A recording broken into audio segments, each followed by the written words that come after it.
दोस्तों, मैं हूं आदिल खान आज़ाद और आप देख रहे हैं आज़ाद बोल इंडिया चैनल का हेडलाइंस शो।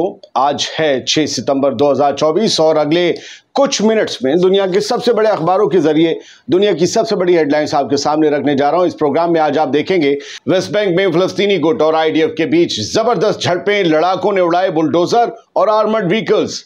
जेनिन से उल्टे पैर निकली आईडीएफ, 10 दिन चले खतरनाक मुकाबले, शहर और फौज दोनों को हुआ भारी नुकसान। जॉर्डन की इजराइल को जंग की धमकी, कहा एक और गलती को समझा जाएगा जंग का ऐलान।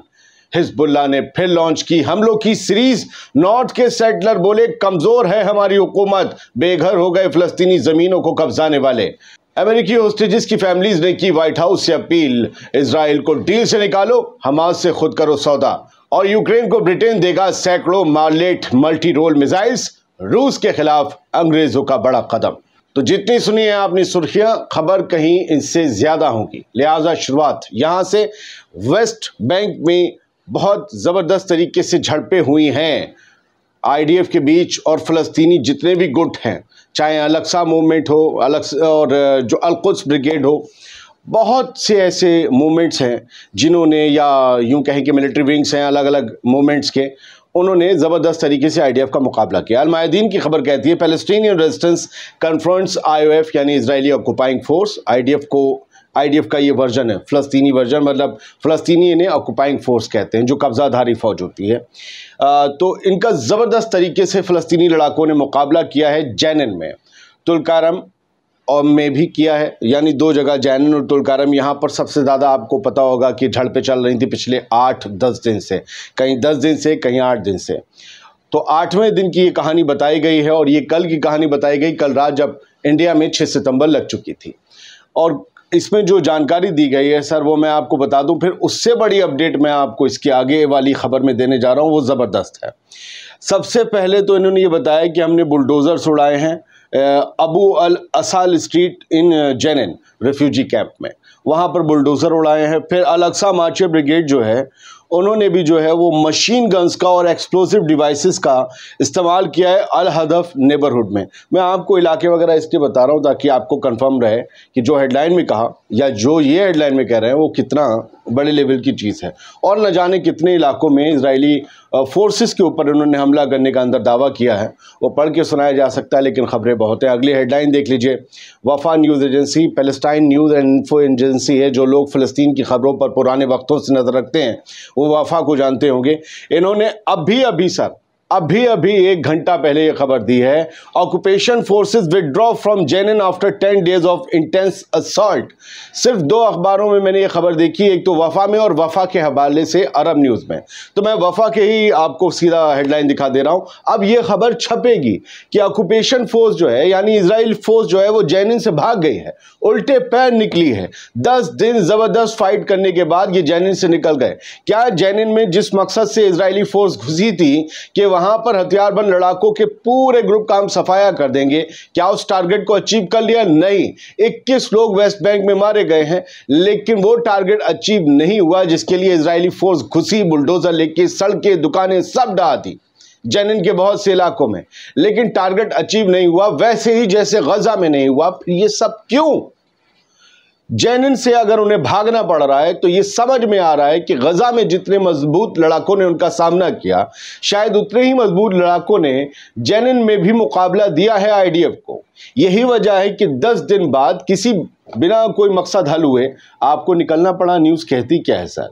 ये कहती है कि इन द अर्ली आवर्स, 6 सितंबर की खबर है, डेट आप देख रहे होंगे वफा की, in the early hours of Friday morning, जुमे की बिल्कुल सुबह शहर के वक्त, Israeli occupation forces withdrew from the city of Jenin and its refugee camp after 10 days of military aggression. सबको बतानी है न्यूज़, जिन्हें इंग्लिश नहीं सुननी मत सुनिए सर, बहुत से ममालिक के लोग सुनते हैं, सबको हिंदी पूरी नहीं आती, किसी को उर्दू पूरी नहीं आती, किसी को इंग्लिश नहीं आती। सबका ख्याल रखिए, आपको ये तस्दीक कराना है, ये लिखा हुआ है, वरना मैं तो कुछ भी हेलो हाय फ्रेंड्स मारा, घुस भर दिया। 1-2 लोगों को मैं देख रहा हूँ, पता नहीं क्या क्या बता रहे हैं वो, कि शलवार पहन के भागे सिनवार और ये वो। अरे झूठ है यार, लाइक और शेयर के लिए तुम लोग को बरगला रहे हैं।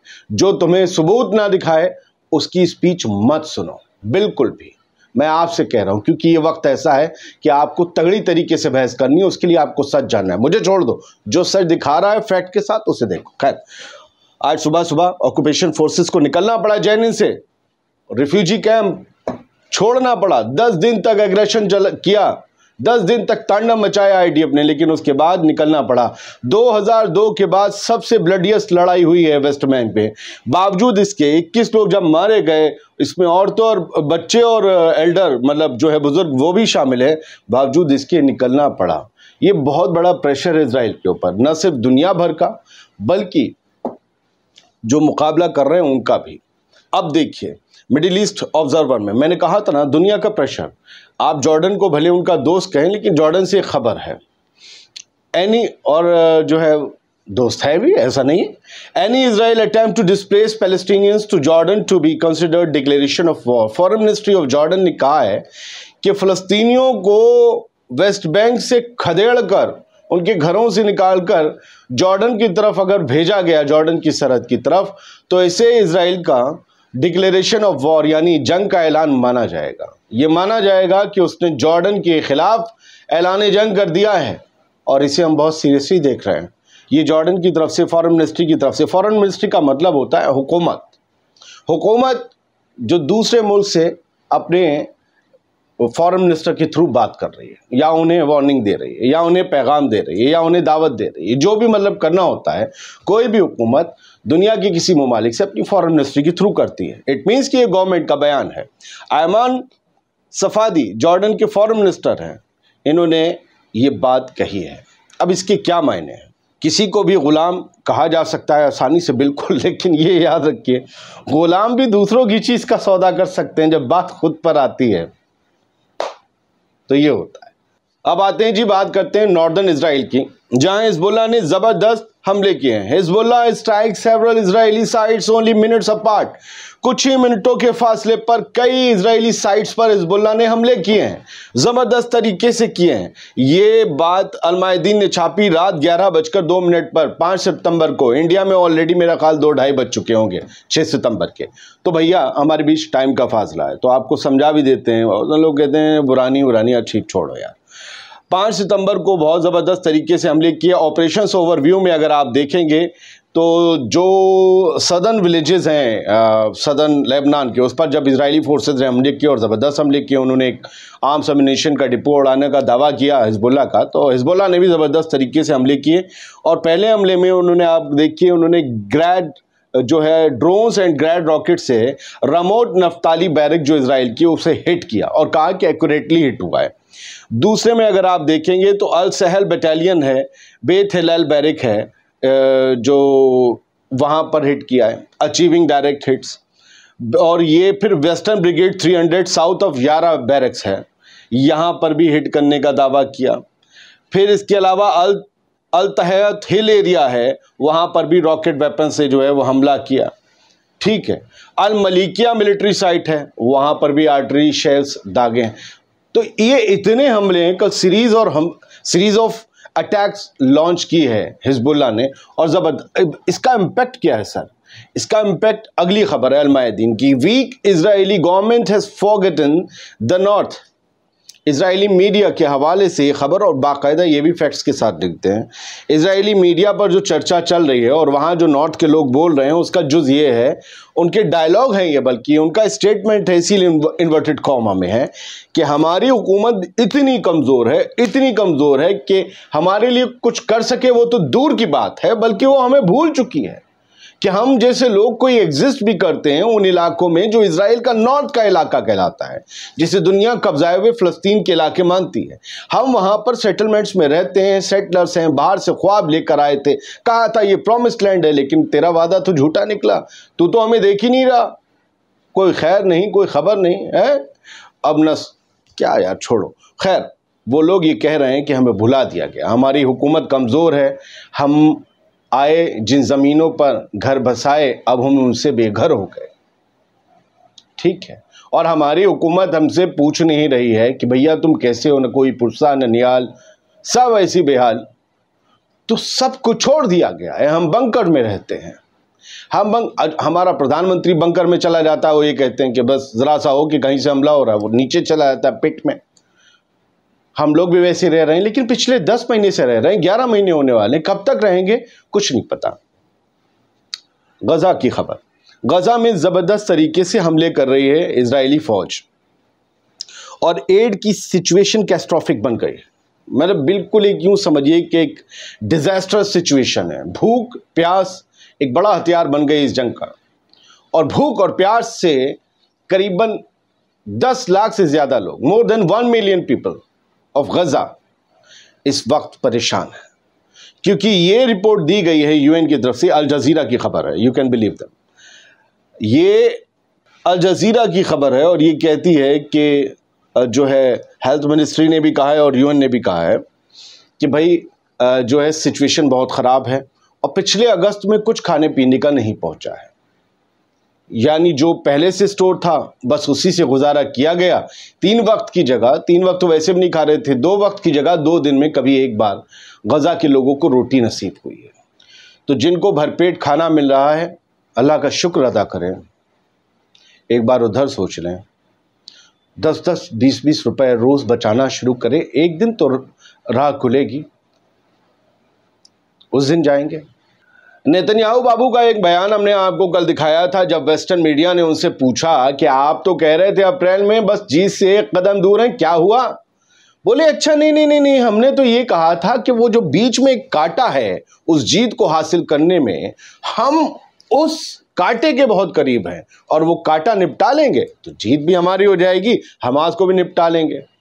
ऐसा नहीं कहा था हम जीत से एक कदम। बोले अच्छा, तो जीत से वो कांटा आप कह रहे हो आपने निपटा लिया, फिर क्यों नहीं जीत पाए?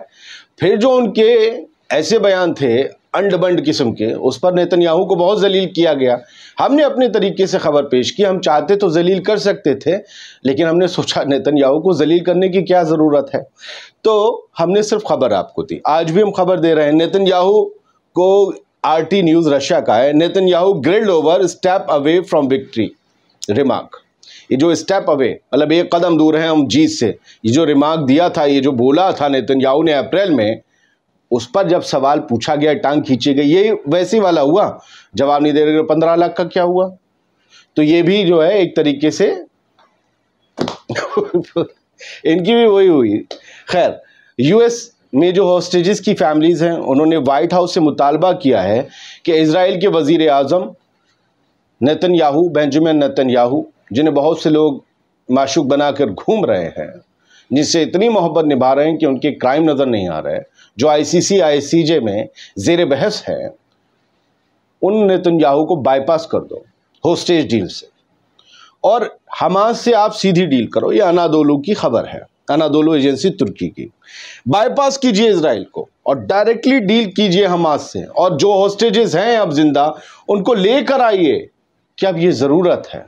उधर साबिक सदर अमेरिका के डोनाल्ड ट्रंप, जो कि इस बार फिर से प्रेसिडेंट की रेस में हैं रिपब्लिकन उम्मीदवार के तौर पर, उन्होंने कहा है कि अगर कमला हैरिस जीत गई डेमोक्रेटिक पार्टी की तो समझ लीजिए इजराइल का नामो निशा मिट जाएगा, इजराइल इज गॉन। चक्कर ये है कि इन सबको वोट कमाने हैं और चाहे अमेरिका हो या इंडिया, वोट डरा के ही कमाया जाता है। हाँ, कि तुम्हारा आरक्षण छीन लेंगे, इनकी आबादी बढ़ जाएगी, ये डर ना होना पॉलिटिक्स में। असल में डरे हुए पॉलिटिशियन होते हैं यहाँ से वहाँ तक, उन्हें डर होता है कि या तो कुर्सी मिल नहीं पाएगी या कुर्सी चली जाएगी जिनके पास है, तो वो पब्लिक को डराते हैं, वो तुम्हें मार देगा अगर वो आ गए। मतलब ये नहीं कहते कि हमें ही लाओ।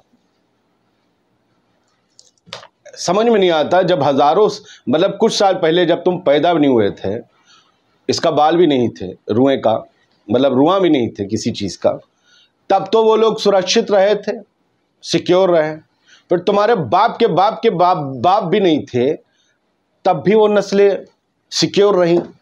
अचानक ऐसा क्या हुआ कि जब तुम पावर में आ गए या आ सकते हो, जैसे कि डोनाल्ड ट्रंप, तो लोग इनसिक्योर हो गए, इजराइल मिट जाएगा, ये हो जाएगा। ये डरा के ज्यूज वोटर्स को अपनी तरफ करने और उनका माल भी अपनी तरफ करने की कोशिश है। खैर, majority of Israeli want censorship of social media post sympathetic to Palestinians in Gaza. Middle east eye की खबर है। पहले आप फोटो देखिए, इसमें एक फ़लस्तीनी जर्नलिस्ट है, इंडिपेंडेंट जर्नलिस्ट, उसे ये कट्टरपंथी उग्रवादी किस्म के यहूदी लड़के मार रहे हैं और पीछे बैठे उस लड़के का ठहाका देखिए, बाकी लोग इसे एंजॉय कर रहे हैं।